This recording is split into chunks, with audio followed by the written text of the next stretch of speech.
Hello and welcome to another episode of Set Musings.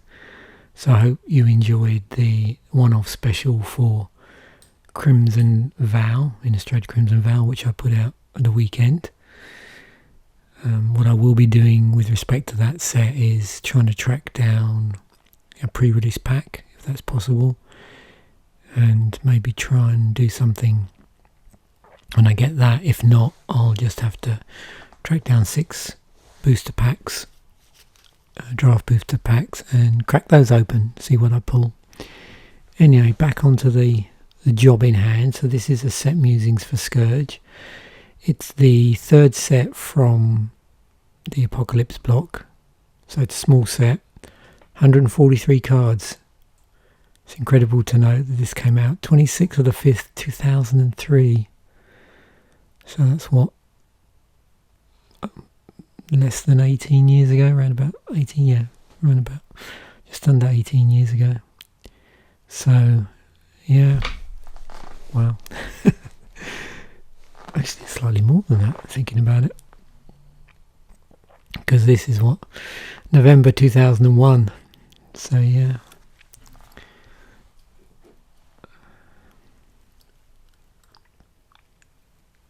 I always have difficulty when I go back in time with dates and look at them that way, and you think it was that just under or just over. Anyway, around about 18 years basically. So, well, if you've watched my videos so far for Set Musings, you know how this shakes down. So I'm just going to slice and dice the set, looking through different lenses on the set, different slices, and see what cycles we've got. It's a heavy creature set, as was the block as a whole, so that's what I'm going to do. I don't always do that, but I'm going to obviously once again look at creature subtypes and see what colours they appeared in there, and we'll do the usual, break down the mechanics and various other things, and then move on to the cycles. There's a few cycles, not as many necessarily as previous sets we've seen, and then I'll have a look at individual card types as well, like instants and sorceries, those sort of things. And then we'll talk a little bit about the other 2 videos, obviously the corresponding deck Dirtle episode for Scourge, and also what's going on and where my thoughts are at the moment with the Scourge Commander Fodder episode, and what theme deck at the moment I've chosen to go with. So, as I always do, let's just scroll through the set as a whole and just get a quick feel for the artwork that we've got going on here. Again, we're seeing nice consistency in the artwork, even though it's different artists. There's definitely a feel overall to a lot of the artwork. You may get the odd one which doesn't necessarily reflect the set as a whole, but generally we're seeing nice consistency here.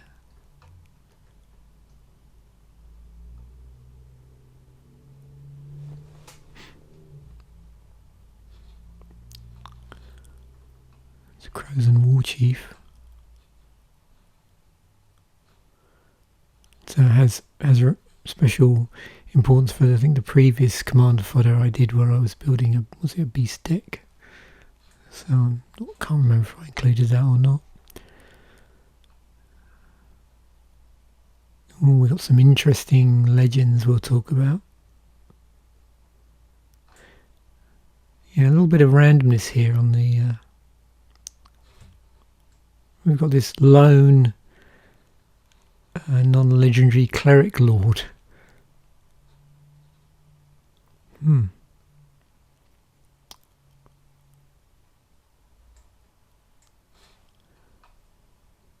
then we have a Temple of the False God.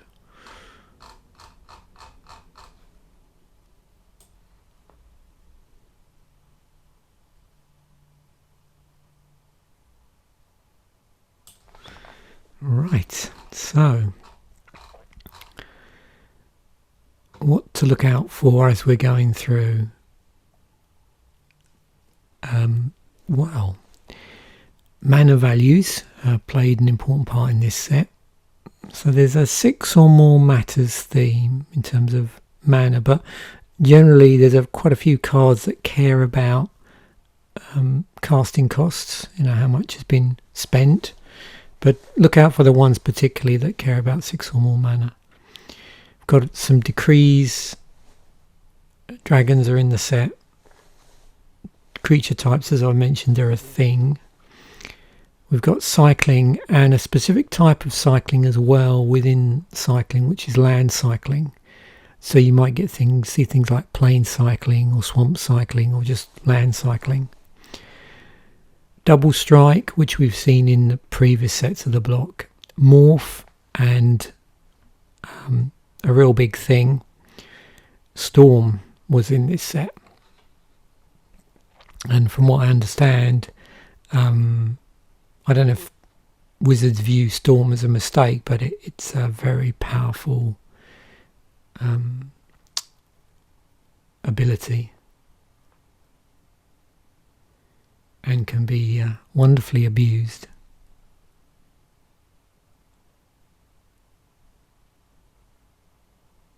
And when you think how it can interact with free spells. So yeah, and anything cheap.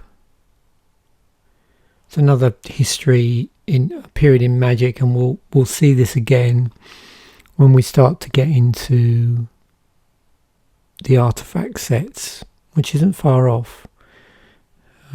We're getting up to around the time of 8th edition. So, around that time we had Mirrodin, the original Mirrodin. And super powerful. Well, it was Affinity, I think, was the ability. And that caused lots of problems.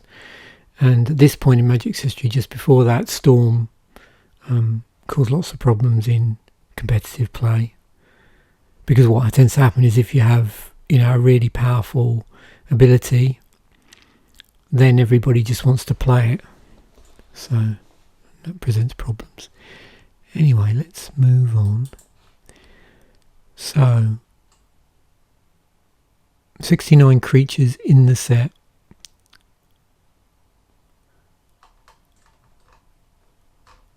Just gonna scroll down. Does that look like, to me, we have a slightly, in terms of the colour pie, there's a bit of a swing here towards white. That's at least what I'm seeing just looking at that.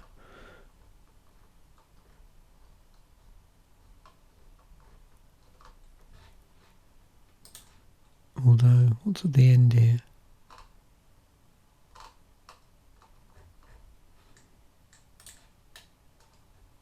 It's interesting to know if creature combats your thing. I wonder if we've got some interesting white-green stuff going on here. No doubt we'll see that when we get onto the deck Durdle, which is why that's always really useful when it's a single set. You can sort of start to see how the overall themes in the set sort of mesh within the set. Okay, so we have beasts in all the colours except for white. 7 beast cards. Swing towards green here. And you can see, we got across all the rarities that the only blue beast is actually at rare.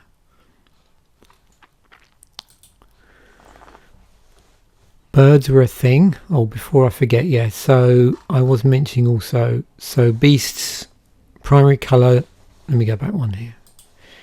Primary colour, red and green, secondary colour, blue and black.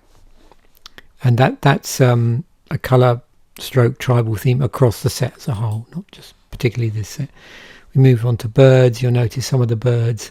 There's like within birds, there's a tribal subtype of Avon here, and some of the cards have Avon in the name. And primary colour for that was white, blue, but the secondary colour was black and red. Here we've got a black one. And we've got Clerics. You can see here's the card I pointed out earlier. So Clerics were in white or black as the primary colour. No secondary colour for Clerics. Dragons. We've been hovering around a couple of dragons per set. We've got 4 in here, one of which is a legend, which is Bladewing the Risen. 2 red dragons and a white dragon here, Eternal Dragon. I'm not sure. Was that that's been reprinted several times actually. I thought it had. I knew it was in the Commander product. Bladewing the Risen as well. It's cropped up in Commander.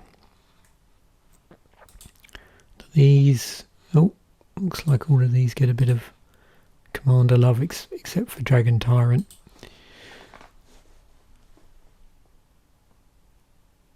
So, interestingly enough, in the notes it says that dragons, the primary colour is red, and then doesn't mention the secondary colour, but clearly we have black and red and white here. So.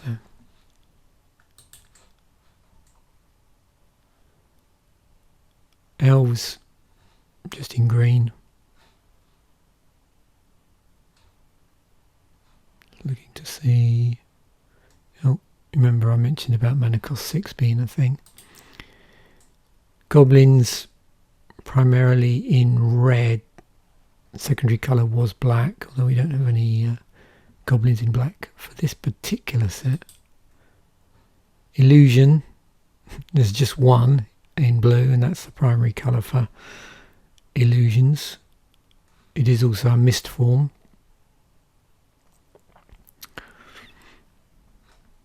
There is no secondary colour in the set for illusions. Soldiers. Primary colours white, secondary colours blue or green. Interesting here, we've actually got one with protection from green. There's some island cycling, I mentioned about that earlier. Here we go, we've got slivers. The only sliver in this set is actually the Sliver Overlord, which we had used in a previous episode of Commander Fodder. All slivers were in all colours across the block.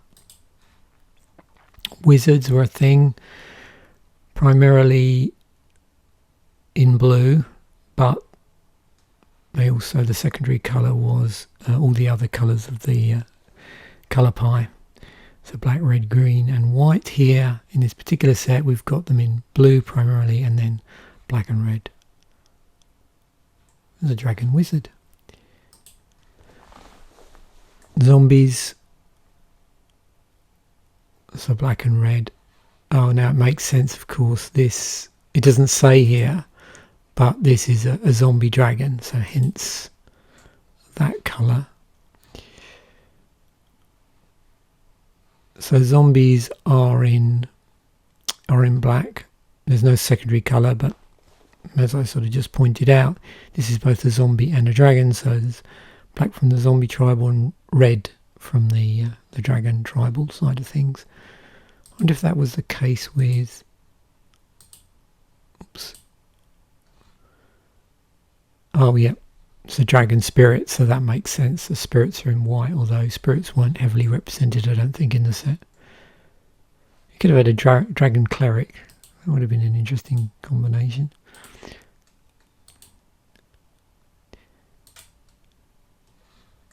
Okay, so I had mentioned cost matters as a thing, particularly where something is equal to 6.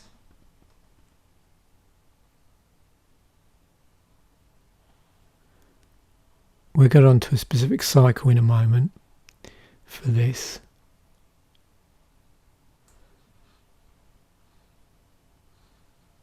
But these are all the ones that specifically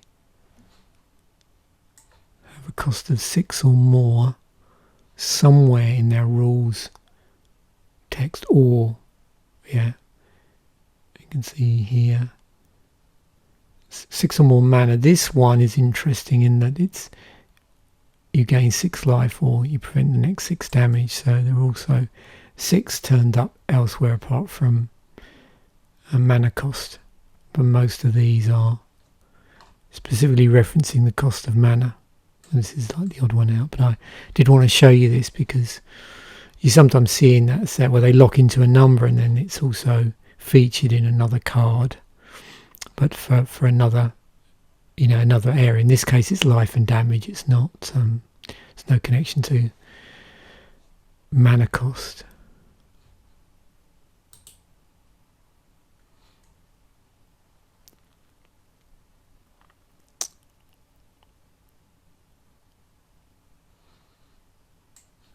There are other cards that reduce the cost of things, again keeping with cost here. So this one for soldiers, this one here for creature spells generally, zombies, dragons, goblins, large creatures, beasts, and clerics.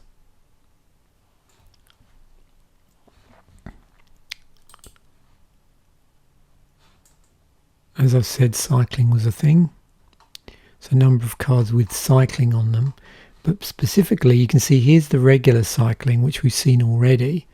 But then we had land cycling. So this one here, we've got plain cycling, island cycling, swamp cycling, mountain cycling. Where's the forest cycling? But there is no sort of generic land cycling, it's all specific, but we do have the regular cycling as well.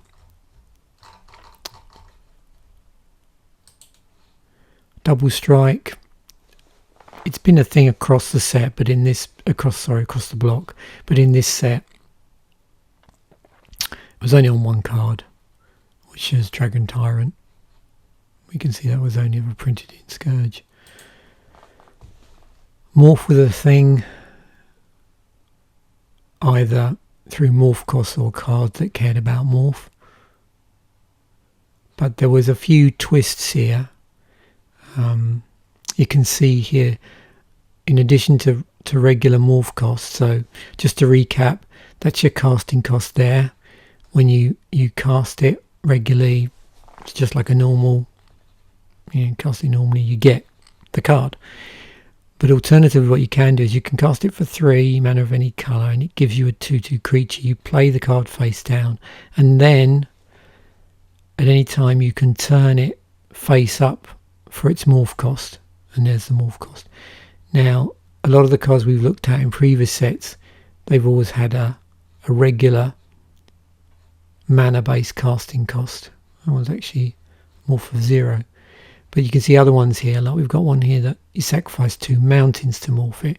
This one you discard a zombie card from your hand. This one you pay 5 life. What else have we got? This one you return a bird you control. So there's a bit of a tie-in as well to the tribal elements in the block. This one just reduces the morph costs.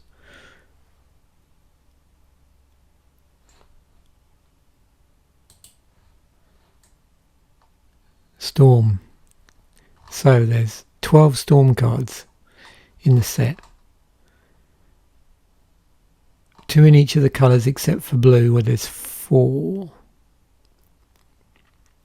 I think they all have, yep, they all reference storm there. So you just cast the card. Notice these are all non-creature spells, non-permanents. So let's use this as an example. Astral Steel, 2 and a white, instant. Target creature gets +1/+2 until end of turn. And then we have this Storm ability on here, which says when you play this spell, copy it for each spell played before it this turn. You may choose new targets for the copies. So of course you have to keep a note of your so-called storm count, like how many spells you've played so far in your turn.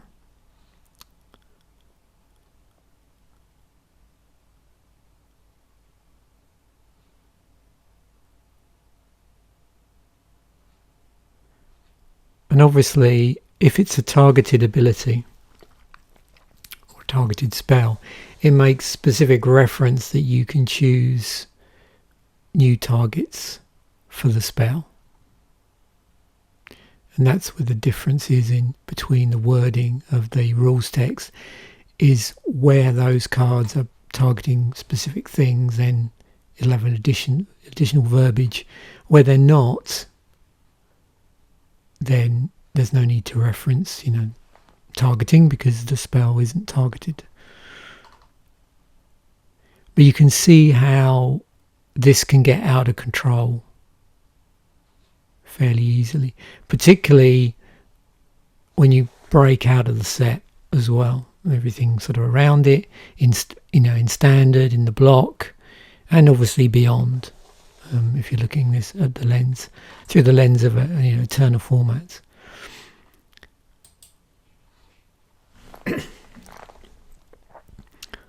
So, yeah, more stuff that cares about higher stuff. This is a particular cycle, although we have in one colour there's 2 cards. So all of these, you can see that they're getting you to check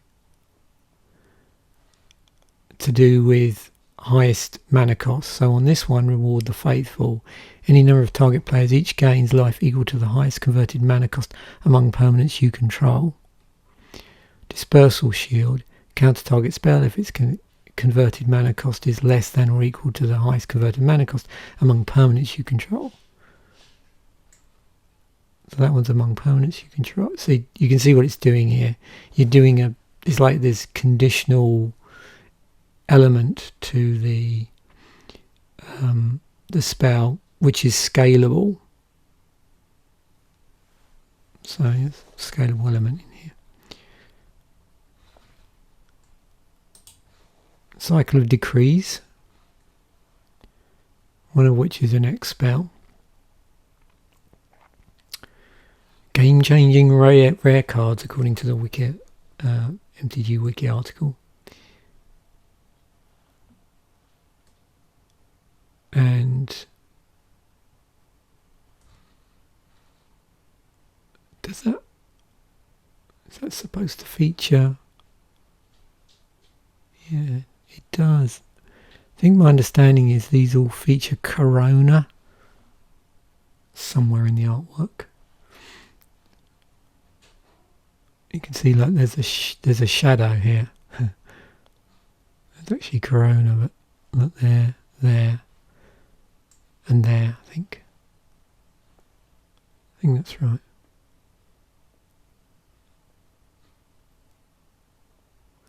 So look at this one, Decree of Savagery, 7/2 green. So they've all got very high casting costs. Put 4 +1/+1 counters on each creature you control. Wow, cycling 4 and 2 green, and look, they all have cycling on them as well. When you cycle Decree of Savagery, you may put 4 +1/+1 counters on a target. Okay, so if you cycle it, you get slightly less dramatic effect.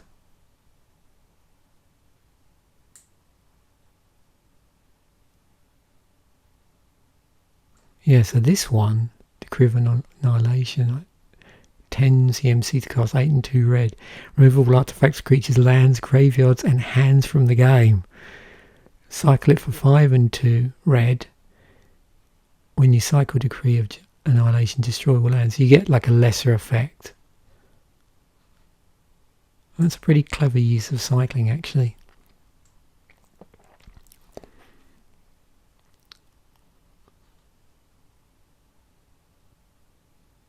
Okay, that's how they've managed to do that.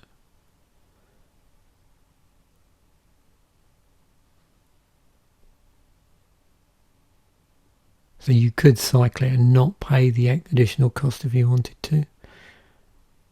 It looks like all the others you do get something when you cycle it, which is lesser than the original uncycled spell.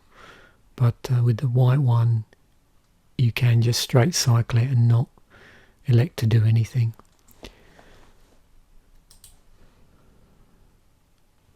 Okay, Dragon Auras. So these all enchant creatures. One of them has cycling on it.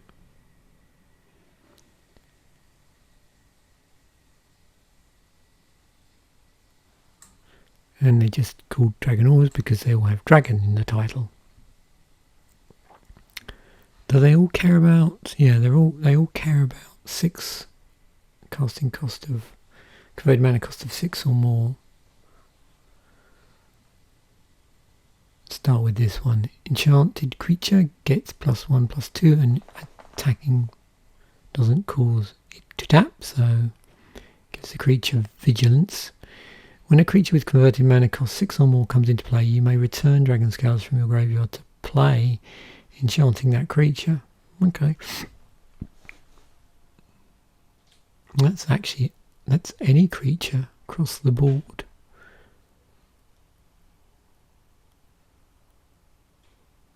That's interesting.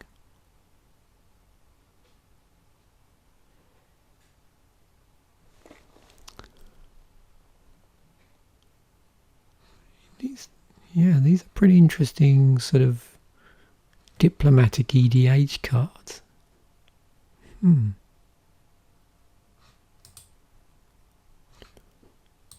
they been reprinted in any decks, do you think? Within Arch Enemy and Battle Bond.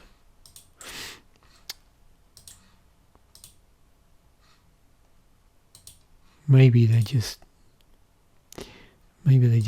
you know, politically they work well. That's the word I was looking for, political. Not...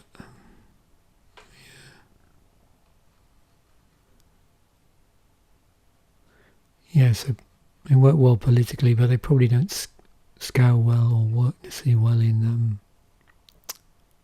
EDH, multiplayer.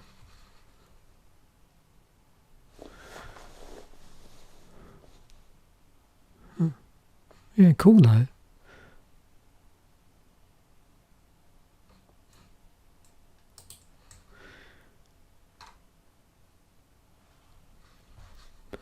So this is actually, you saw the cycling stuff. This is the cycle, the cycle of cards within cycling, or the subset of cycle.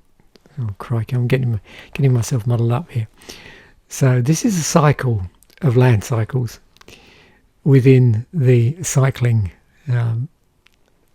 cards that are in this set. Noble Templar, Shoreline Ranger, Twisted Abomination, Chartooth Cougar and Wirewood Guardian. And you can cycle them with reference to prospective lands. So the plain cycling one, you pay 2. In fact, all of these, it's a cost of 2 to do that. Discard this card from your library, search your library for a plains card, reveal it and put it into your hand, then shuffle your library. So, you know, one of those things where, do you want the spell or do you want the land? And the casting cost is actually all the same. Oh, actually that one's not. Saying that. Slightly more for the green one. Well, I suppose you do get a 6/6 there, so. Oh. Common Storm Instance. Astral Steel, Hindering Touch, Reaping the Graves, Scattershot, and Sprouting Vines.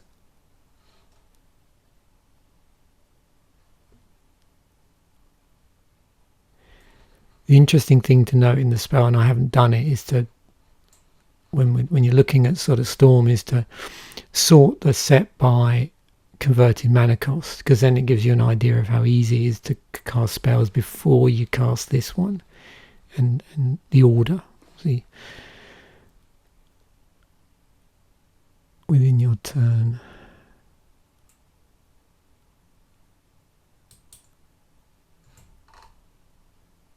Oh, Cycle of War Chiefs.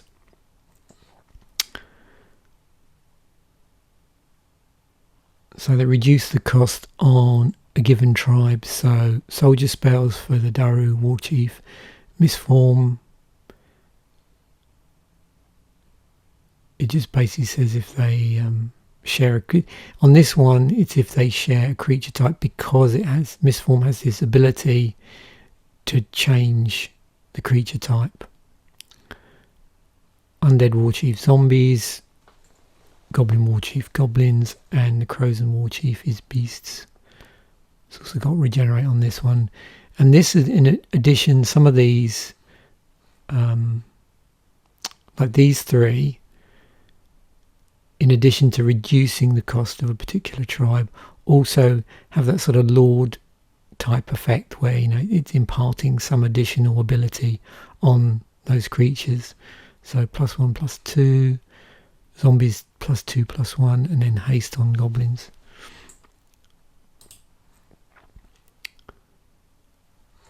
Why did I bring up Enrage?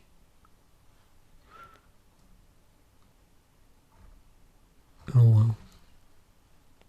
Let me just see if there was something else before that. Curious. Not sure why. I would have highlighted this card. Probably I thought it was relevant to the discussion at some point.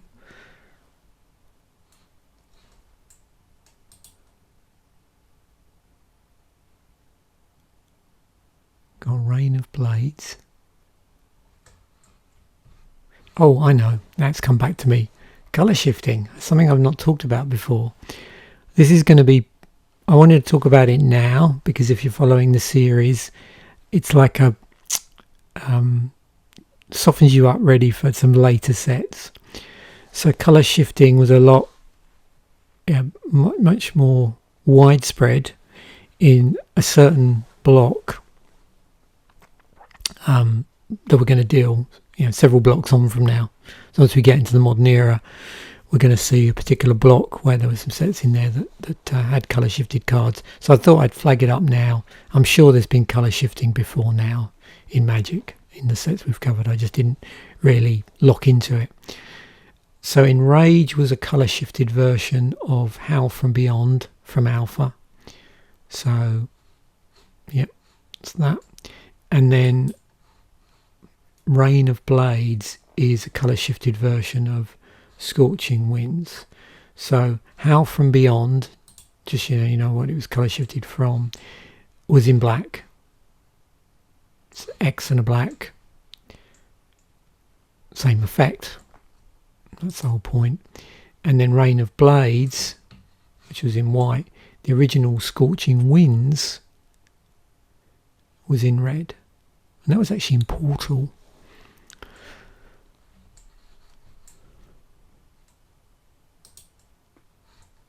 So let's have a look at our instance.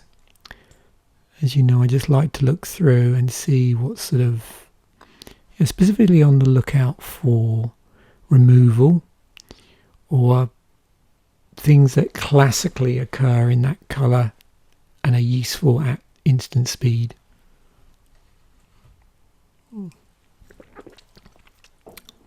So Wing Shards is doing that thing you see in white where it cares about a creature attacking will destroy it, but in this case actually getting the player to sacrifice it.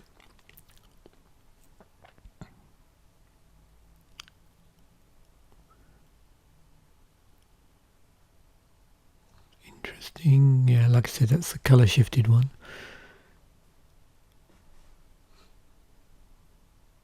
Yeah, that's something you see in white. Sort of asymmetrical fog type effect. Brain freeze. Oh, we've got some mill going on there. Instant speed mill. It's that uncommon.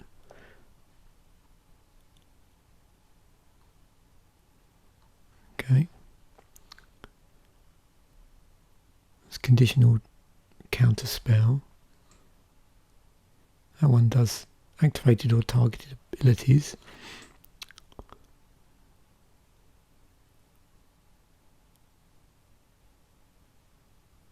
Bouncing it back to the top of a player's library.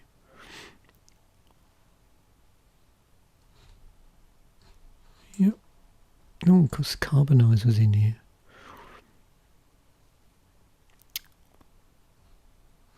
Yeah, that'll remove stuff.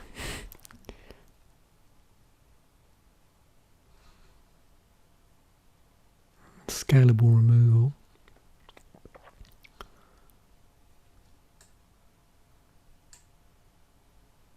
It's interesting, you've got Scatter Shot for 2 and a red, which deals 1 damage and has Storm on it to a target creature. Then you've got Spark Spray, which deals 1 damage to target creature or player for a single red. That has Cycling on it. So obviously the Storm effect is being reflected in the casting cost. Oh, there we've got basic land searching going on in green. Tokens, messing with the mana of your own lands. It's counters, and that's, yeah. Well, it's scaled pump based on converted mana cost, which again we've sort of touched on. So sorcery, let's see what we've got. It's always good to look out for like mass removal, wrath type effects. Okay, dimensional breach, 5 and 2 white, remove all permanents from the game. As long as any of those cards remain removed from the game at the beginning of each player's upkeep, that player returns 1 of the removed cards he or she owns. Got Temporal Fissure in here as well. Tokens. So I haven't seen how many other tokens there are in the set as a whole. So from what we've seen so far, it looks like you've got green-white tokens maybe, but I don't know how effective that would be as a strategy in limited if there's not that many cards like that at lower rarities.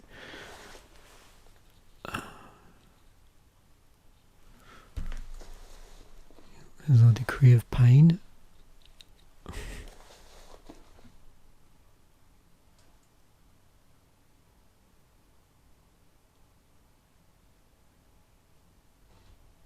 It's interesting to see mass removal in black. What have we got in red? Yeah, we've got Sacrifice.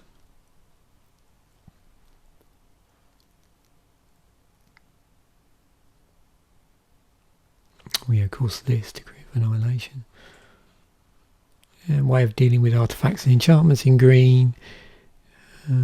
Okay, yeah, and that's something else you see is Flying Creature Hate in green. Okay, here's our enchantments.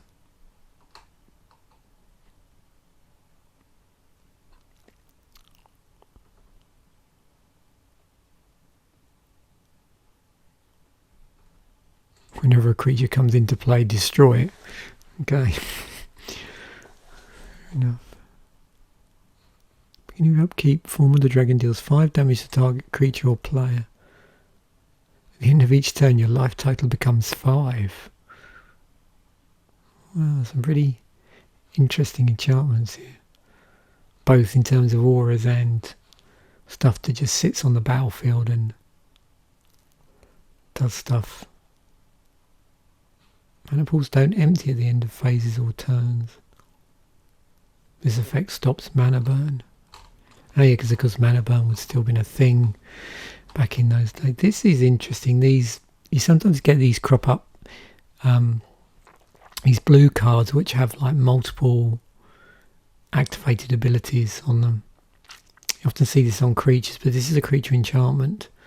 So untap enchanted creature goes flying until end of turn. Enchanted creature can't be the target spells or abilities this turn. Enchanted creature gets +1, -1, or -1, +1 until the end of the turn. And of course, they're scalable. You can choose different targets. And this one is scalable. So it's a really interesting utility card, actually.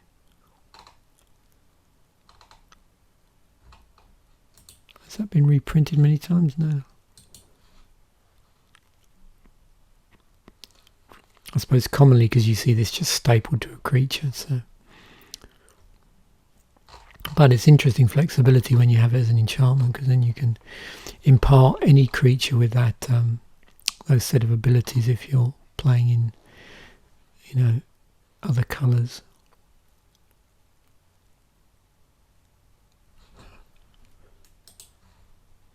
Oh, here's our artifacts, only 3. So Arc of Blight, 3 tap, sacrifice Arc of Blight, destroy target land. Okay, 2 to cast. Proteus Machine, 3 to cast, morph 0. When Proteus Machine's turn face up, its type becomes the creature type of your choice. If you cast it for 3, you can turn it face up for 0. So actually there's no... But you get to choose a creature type. So you get a 2/2 in a tribal deck if you wanted that. Stabilizer. Players can't cycle cards. So you've got cycle hate at rare. Our only non-basic land is Temple of the False God. Tap, add 2 colourless mana, activate only if you control 5 or more lands. You can see this has cropped up quite a few times in Commander. Let's put in a dual deck as well. But yeah, 1, 2, 3, 4, 5 of the yearly Commander decks. I think it skipped 2012, and that's somewhere. If you just think about the yearly Commander releases, not the set releases, that's almost half of the Commander product per year. You know, in terms of the years. It's cropped up.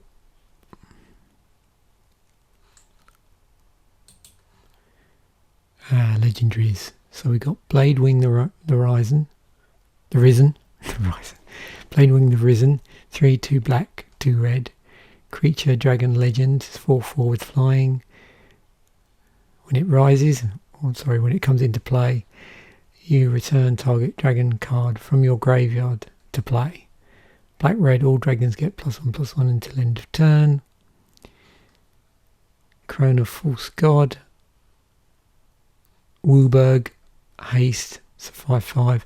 At the beginning of each player's upkeep, that player untaps Corona, False God, and gains control of it. When Corona attacks, creatures of the type of your choice get +3/+3 until end of turn. And then we have Sliver Overlord again, Wooburg, Legend, 7/7, 3, search your library for a Sliver card, reveal that card, and put it into your hand. Then shuffle your library. 3, gain control of target Sliver. And then back to the set as a whole. I think I've probably talked about most things I wanted to talk about. Again, we've got this thing which we see now in Magic, and it's been around for quite a while, of naming reference, say a legend, or in modern Magic period, or not the modern period, but post when did Planeswalkers first come out? Was that Shards block? Sometime around there. It's either that or the previous block. So it's a thing of having namesake cards. That's the word I was looking for, namesake cards. So here's like a namesake of a legend, Bladewing.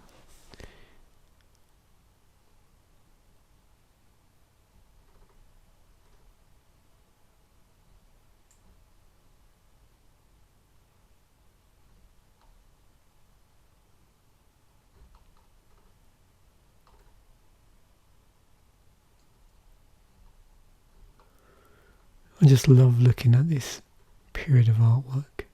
Look at that. Shame I can't blow it up a bit more. The problem with this, if I bring up the crop art, it's actually quite low resolution, which is the one that just has this area here. Oh, if you like oozes. Ancient Ooze power and toughness are each equal to the total converted mana cost of other creatures you control.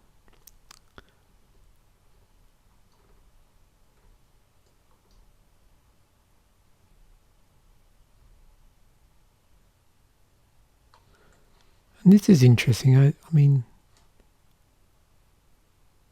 I wonder how many artifacts there are with land destruction stapled to them.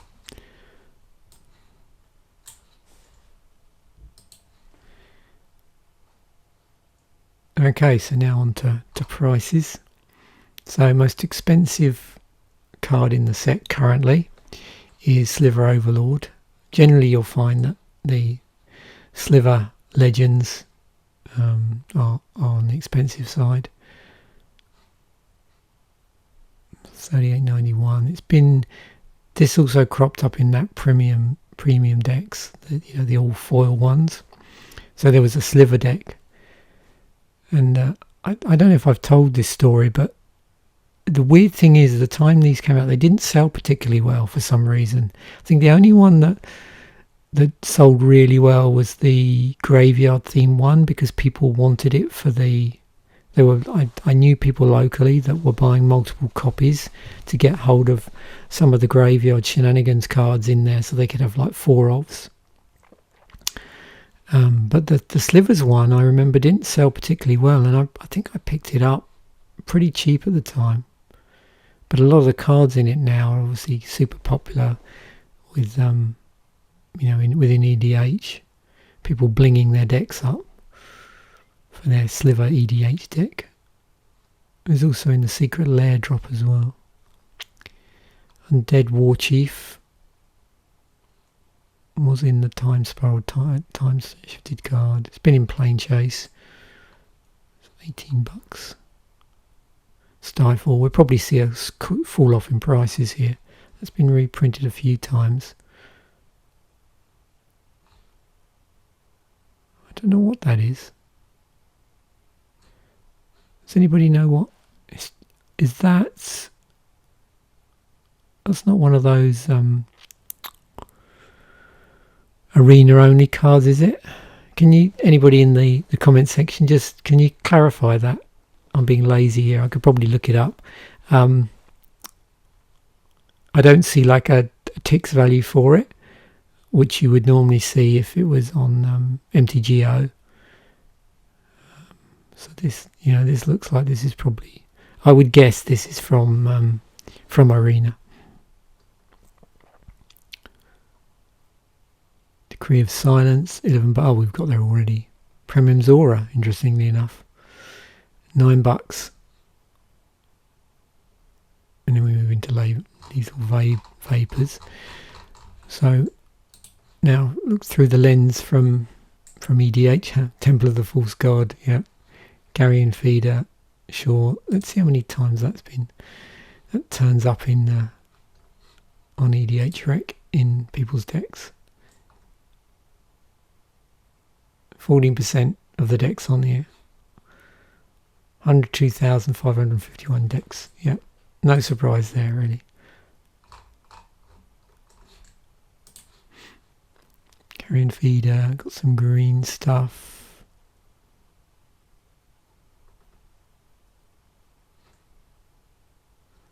Yeah, this one, when I looked at it, I thought that would be a good removal in a... You're going to see that mainly crop up in a mono black deck, I'm assuming. Well, you haven't got access to other mass destruction.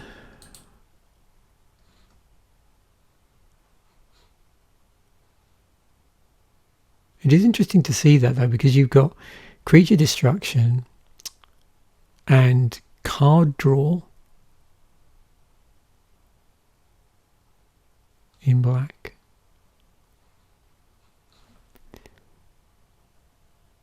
Or mass removal, sorry. Mass removal of creatures. As opposed to targeted destruction.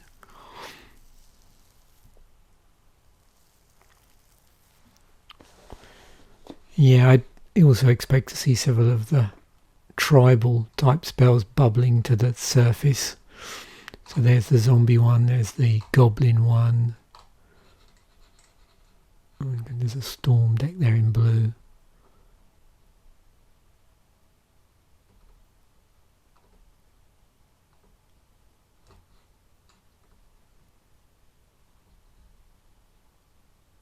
Oh, there's a cleric one.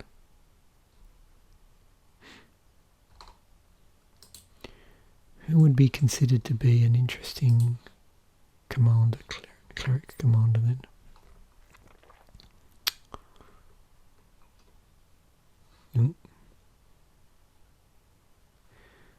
Ora Skyclave of Hierophant.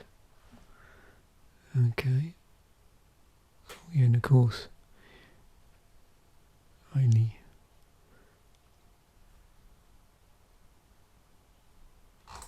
Okay.